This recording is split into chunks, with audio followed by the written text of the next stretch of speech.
ദൈവനാമത്തിന് മഹത്വം ഉണ്ടാകുമാറാകട്ടെ. നാം ഈ ആഴ്ചവട്ടത്തിൻ്റെ ഒന്നാമത്തെ ദിവസവും കർത്താവിൻ്റെ സന്നിധിയിലായിരിക്കാൻ കർത്താവ് കൃപ നൽകിയല്ലോ. ദൈവത്തിൻ്റെ വചനത്തിൽ നാം ഗ്രഹിക്കുവാനിടയായി തീർന്നത് ദൈവത്തിൻ്റെ മുമ്പാകെ ദൈവത്തിൻ്റെ ജനത്തിന് വേണ്ടി ഒരു സ്മരണയുടെ പുസ്തകം എഴുതി വച്ചിരിക്കുന്നു. ആ സ്മരണയുടെ പുസ്തകം അത് ദൈവം അതിലെഴുതുന്നത് യഹോവഭക്തന്മാർ ഒരുമിച്ച് കൂടുമ്പോഴാണ്. ഭക്തന്മാർ ഒരുമിച്ച് കൂടുമ്പോൾ ദൈവം പുസ്തകം എടുക്കും. എന്നാൽ 12-ാം സങ്കീർത്തനം പറയുന്നത് യഹോവ ഭക്തന്മാർ ഇല്ലാതെ പോകും, വിശ്വസ്തന്മാർ മനുഷ്യന്മാരിൽ കുറഞ്ഞിരിക്കുന്നു. ഓരോരുത്തരും തൻ്റെ കൂട്ടുകാരനോട് വ്യാജം സംസാരിക്കുന്നു. ദൈവം ഏറ്റവും ദുഃഖിക്കുന്ന ഒരു കാര്യമാണ് സഹോദരന്മാർ തമ്മിൽ വ്യാജം സംസാരിക്കുന്നു. ദൈവഭക്തന്മാർ തമ്മിൽ സംസാരിക്കുമ്പോൾ അത്രമാത്രം സൂക്ഷിച്ചായിരിക്കണം എന്നുള്ളതാണ് നമുക്ക് അതിൽ നിന്ന് മനസ്സിലാകുന്നത്. എന്താണ് അതിൻ്റെ കാരണം? അതായത്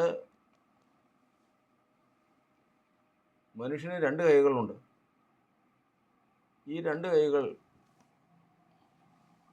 ആരെങ്കിലും ശത്രു വന്നാൽ, ആരെങ്കിലും തന്നോട് എതിർക്കാൻ വന്നാൽ ആ കൈകൾ കൊണ്ട് ആ ശത്രുവിനെ നേരിടും. ഒരു മനുഷ്യൻ നടന്നു പോകുമ്പോൾ ഒരു നായ കടിക്കാൻ വന്നു.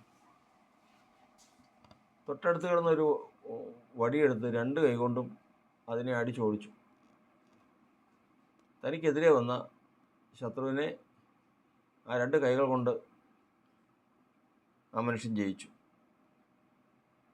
എന്നാൽ വേറൊരു മനുഷ്യൻ ഒരു സ്ഥലത്തിരുന്നു കൊണ്ട് തൻ്റെ സ്വന്തം കയ്യിൽ തൊലി കടിച്ച് മുറിക്കുകയാണ്. വഴിയരികിൽ നിന്നുകൊണ്ട് ചെയ്യുന്ന പ്രവൃത്തിയാണ്. ഞാൻ എൻ്റെ കണ്ണിന് കണ്ടതാണ്. കടിച്ച് എങ്ങനെയെങ്കിലും അത് കടിച്ച് സ്വന്തം ശരീരത്തിലെ മാംസവും ത്വക്കും കൂടെ കൂട്ടി വലിച്ച്, എന്താവശ്യം, തന്നെത്താൻ മുറിവേൽപ്പിക്കുന്നത്. അതായത് അവന് തലയുമായിട്ടുള്ള ബന്ധം നഷ്ടപ്പെട്ടു. അവൻ്റെ ബന്ധം നഷ്ടപ്പെട്ടു. യഥാർത്ഥത്തിൽ ശരീരം പ്രവർത്തിക്കാനുള്ള ഉദവി തലയിൽ നിന്ന് വരുന്നില്ല. ഇതാണ് പ്രശ്നം. ഇതുപോലെയാണ് ഒരു ശരീരത്തിൻ്റെ അവയവങ്ങളാണ് ദൈവഭക്തന്മാർ. തല ക്രിസ്തു, ശരീരത്തിൻ്റെ അവയവങ്ങൾ ദൈവമക്കൾ. അതിൽ ഒരാൾ വേറൊരാളോട് വ്യാജം പറയുന്നുവെങ്കിൽ, കലഹിക്കുന്നുവെങ്കിൽ, പക വെച്ചുകൊണ്ടിരിക്കുന്നുവെങ്കിൽ, പ്രതികാരം വെച്ചുകൊണ്ടിരിക്കുന്നുവെങ്കിൽ, ദോഷം നിരൂപിക്കുന്നുവെങ്കിൽ അവയവങ്ങൾ തമ്മിൽ പോരാടുകയാണ്. തലയുമായിട്ടുള്ള ബന്ധം നഷ്ടപ്പെട്ടു. അതുകൊണ്ട് എപ്പോഴും ഒരു മനുഷ്യൻ ഓർക്കേണ്ടത്, മറ്റുള്ളവരെ കാണുന്നത് പോലെയല്ല സഹോദരന്മാരെ കാണേണ്ടത്. സഹോദരന്മാരെ കാണുമ്പോൾ അപ്പോൾ തന്നെ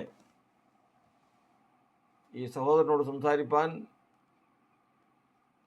ഈ സഹോദരനോട് ഇടപെടുവാൻ, ഈ സഹോദരനോട് പ്രവർത്തിക്കാൻ തല എന്താണ് ഉദ്ദേശിക്കുന്നത്, യേശു എന്താണ് ഉദ്ദേശിക്കുന്നത്, അത് ചിന്തിച്ചിട്ട് വേണം സഹോദരനോട് ഇടപെടുവാൻ. കാരണം ഇല്ല എങ്കിൽ കർത്താവിൻ്റെ വചനം പറയുന്നത് അത് ദൈവത്തിന് ശത്രുതയാണ്. അവൻ ന്യായം വിധിക്കപ്പെടും. ദൈവം അവനെ ന്യായം വിധിക്കും. അവൻ കുറ്റക്കാരനായിത്തീരും, അവൻ അവിശ്വസ്തനായിത്തീരും. ഇന്ന് കർത്താവ് നമുക്ക് തന്നൊരു പാഠമാണ്. ഈ ദിവസം നമുക്ക് തന്നിരിക്കുന്ന ഒരു ആലോചനയാണ്. നമ്മുടെ സഹോദരങ്ങളോട് ഇടപെടുമ്പോൾ തലയുടെ ഇഷ്ടം എന്താണ്? ഇന്ന് ഞാൻ എൻ്റെ സഹോദരനോട് സംസാരിക്കുമ്പോൾ തലയുടെ ഇഷ്ടം എന്താണ്? അത് ഒരു വാക്ക് ചോദിച്ച് വേണം അത് ചെയ്യാൻ. അതിനുള്ള മാർഗമാണ് കർത്താവ് പറഞ്ഞിരിക്കുന്നത്. അവൻ്റെ നാമത്തെ സ്മരിക്കുന്നവർക്ക്. സഹോദരനോട് സംസാരിക്കുമ്പോൾ കർത്താവിൻ്റെ നാമത്തെ ഓർക്കണം. എന്നെപ്പോലെ അവനും കർത്താവിൻ്റെ നാമം വിളിക്കപ്പെട്ടിട്ടുള്ളവനാണ്. എന്നിൽ വ്യാപരിക്കുന്ന പോലെ മഹത്വത്തിൻ്റെ ആത്മാവ് അവനിലും വ്യാപരിക്കുന്നതാണ്. അതുകൊണ്ട് ഞങ്ങൾ തമ്മിൽ ഏക അവയവങ്ങൾ, ഒരു ശരീരത്തിൻ്റെ അവയവങ്ങൾ എന്നപോലെ പ്രവർത്തിച്ചില്ല എങ്കിൽ തലയുമായിട്ടുള്ള ബന്ധം ശരിയല്ലെന്നർത്ഥം. നമുക്കിന്ന് ഒരു തീരുമാനമെടുക്കാം.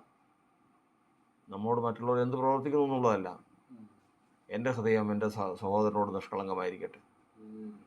എൻ്റെ പ്രവർത്തനം എൻ്റെ സഹോദരനോട് നിഷ്കളങ്കമായിരിക്കട്ടെ. നിശ്ചയം ദൈവം പ്രസാദിക്കും.